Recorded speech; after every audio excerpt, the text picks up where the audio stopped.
पुण्यात्माओं, परमात्मा ने ऐसी गहरी और गूढ़ रहस्य की वाणियां हमें सुनाई हैं, बोली हैं, लेकिन इन काल के दूतों ने परमात्मा तक हमें नहीं पहुंचने दिया। नकली संतों, ऋषियों, महर्षियों ने। इसलिए परमेश्वर ने स्वयं आना पड़ता है। स्वयं आए थे 600 वर्ष पहले, सन 1398 में, ज्येष्ठ सन 1455, विक्रमी संवत 1455, ज्येष्ठ सुदी पूर्णमासी को, यानी जेठ उतरते की पूर्णमासी को सुबह सुबह परमात्मा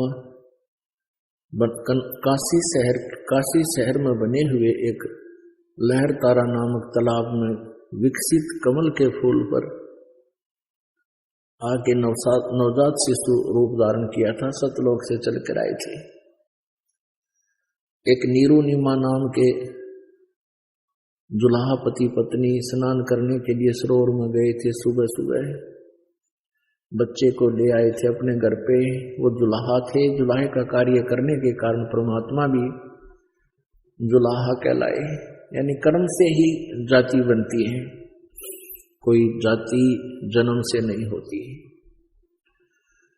तो वो परमात्मा 600 वर्ष पहले आए थे। और परमात्मा परमेश्वर जो लीला किया करते हैं, वो तो परमात्मा वैसी ही लीला किया करते हैं। जैसे सूर्य उदय होता है तो अंधेरे का नाश किया ही करता है, ऐसे ही परमात्मा, ये लक्षण है, ये उसका सूर्य के बारे में, ये सूर्य के गुण हैं। तो ऐसे ही परमेश्वर के गुण हैं जो वेदों में, गीता जी में लिखे हुए हैं।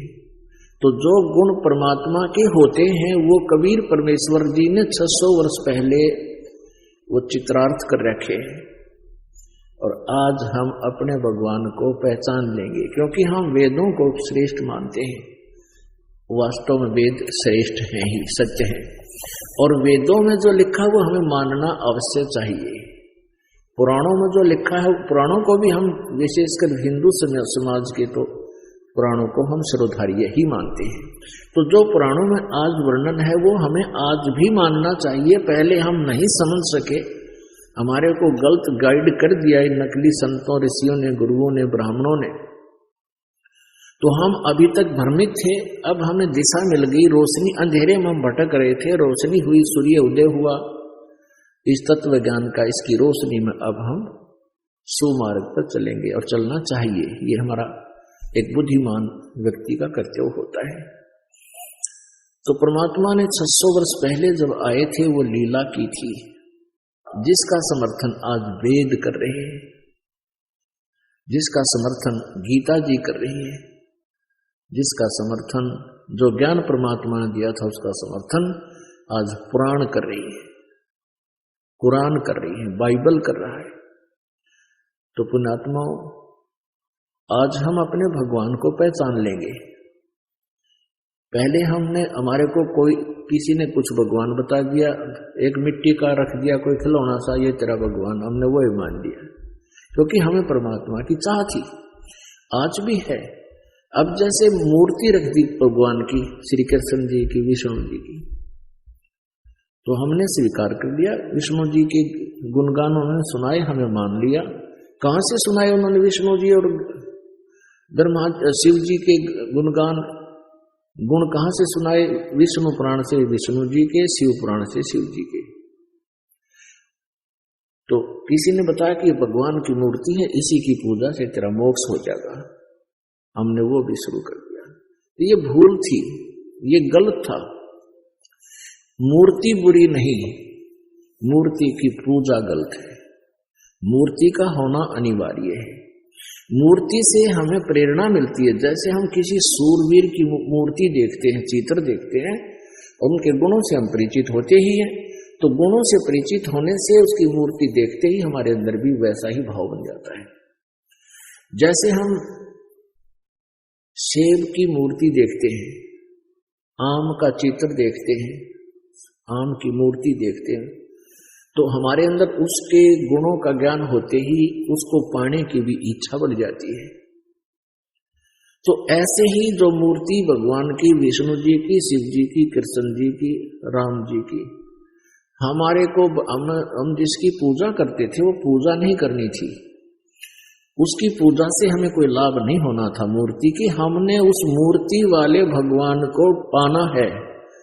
उस मूर्ति वाले भगवान को पाने से हमें उसके गुणों का, उन गुणों का गुण प्राप्त होंगे, उससे लाभ प्राप्त होगा। जैसे आम की मूर्ति है, सेब की मूर्ति है, हमने उस मूर्ति की पूजा से कोई लाभ नहीं होगा। वो तो इतना ज्ञान करा देगी कि ये सेब है, ये आम है, ये मीठा होता है, इसके ये गुण है।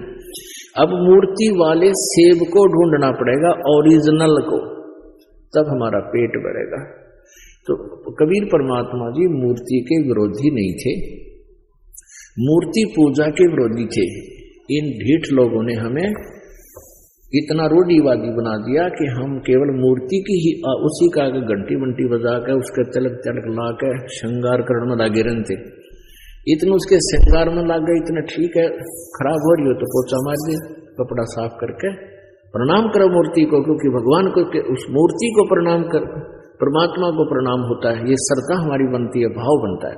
लेकिन पूजा और सत्कार में अंतर होता है, पूजा और सत्कार में बहुत अंतर होता है। तो ऐसे हमने पूजा नहीं करनी, सत्कार करने से हमारे अंदर विनम्रता बनी रहेगी। भगवान सामने दिखाई दे, जैसे मूर्ति है और सामने भगवान ही आ जाए, तो हमारा ऐसे ही भाव रहे जैसे मूर्ति नहीं, ये परमात्मा आखड़े हुए।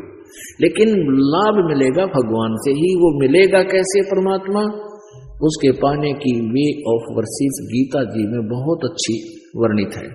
जैसे गीता जी अध्याय नंबर 8 के श्लोक नंबर 13 में कहा, गीता ज्ञान दाता ब्रह्म कहता है मेरी पूजा करनी है, मेरा केवल एक ओम मंत्र है, बस, नथिंग एल्स। और 8वें अध्याय के 3 श्लोक में जिस परम अक्षर ब्रह्म के बारे में बताया है उसकी पूजा करनी है, तो 17वें अध्याय के 23वें श्लोक में कहा कि ओम तत् सत इति निर्देश है ब्रह्म त्रिविध समर्थ है। उस परमात्मा के यानी परम अक्षर ब्रह्म के पाने का ओम तो सीधा ही क्लियर है, स्पष्ट है, और तत् और सत ये दोनों सांकेतिक गुप्त हैं। ये दास बताएगा, वास्तविक ये कोड वर्ड है। तो ओम और तत् ये 2 अक्षर मिलकर के सतनाम बन जाता है। ये सतनाम कोई जाप करने का नहीं है। और ये ओम ब्रह्म का जाप है, ये तत् सांकेतिक जो दास बताता है, जिसको सतनाम प्राप्त है उनको पता है। ये परब्रह्म का जाप है, यानी अक्षर पुरुष का जाप है। और सत ये परम अक्षर ब्रह्म का जाप है, यानी ये गुप्त है, ये कोड वर्ड है, ये दास बताएगा। हमने उस परमात्मा को पाना है, मूर्ति से कोई लाभ नहीं होगा। हमने उस परमात्मा को पाना है जिसकी हम खोज कर रहे हैं, जिससे हमें पूर्ण लाभ होगा। अब गीता ज्ञान दाता कहता है कि तू सर्वभाव से उस परमेश्वर की शरण में जा जिसकी कृपा से तू परम शांति और शाश्वत स्थान यानी सतलोक को प्राप्त होगा। हमारे को इन लोगों ने इतना भ्रमित कर दिया कि हमने किसी ने कुछ भी बता दिया, उसी को गॉड मान लिया और हम वहीं पर अपना जीवन बर्बाद करके चले गए।